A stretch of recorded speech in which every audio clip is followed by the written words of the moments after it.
welcome back to my channel. Today I will be sharing a recipe for fried cabbage with smoked turkey necks. To get started, here I have the cabbage already chopped and I have my turkey necks here. You can use whatever part of the turkey you like. I also have some bell peppers, onions, thyme, as well as some apple cider vinegar, W sauce, garlic, bouillon, seasoned salt, black pepper, complete seasoning, mushroom seasoning, and paprika. So today I'll be using my Instant Pot just to soften the meat on the turkey necks a little bit faster. If you want to go ahead and boil yours, you can boil it until it's nice and tender. But I'll pressure this for about 20 minutes and then we'll move on with the next step. In a preheated pot, I did add a bit of oil and now I'll add the butter, allow that to melt. Once it melts, we'll go in with the aromatics. We'll add the onions, bell peppers, thyme, and the garlic. We'll allow them to go for about 2 to 3 minutes.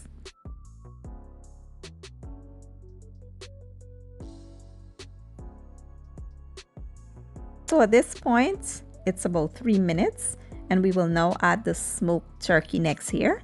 We'll give it a good mix and allow this to go for about 2 minutes.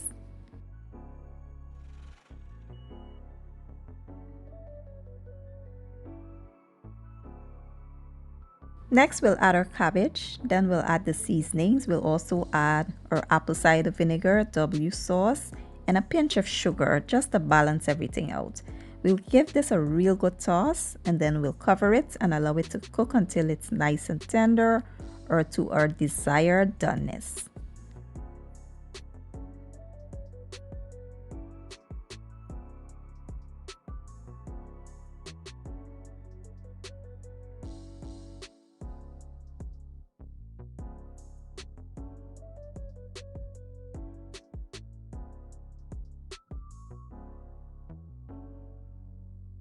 So 5 minutes in, I'll give this a check, and you want to get in occasionally and give it a stir just to make sure nothing is sticking or burning and that everything is being cooked evenly.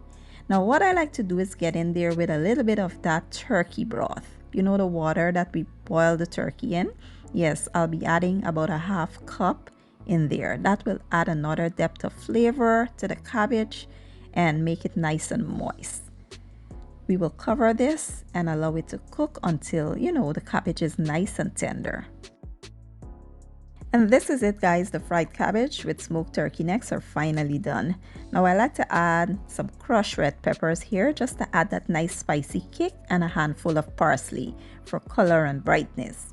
And that's it. It is so delicious, full of flavor, and the perfect side dish.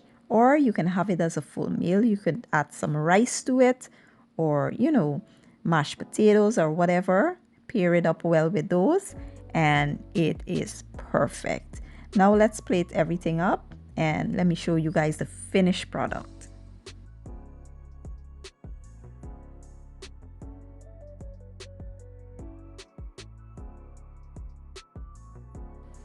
So I did pair this up with a loaded baked potato and a juicy meatloaf. It was so delicious. My entire family enjoyed it, and I really hope you guys give the recipe a try. If you enjoy my video, please give it a thumbs up, share it, leave a comment down below, and don't forget to hit the subscribe button for me. I will be leaving all my ingredients and measurements down in the description box, and I'll see you guys in my next video. Have a good day and enjoy!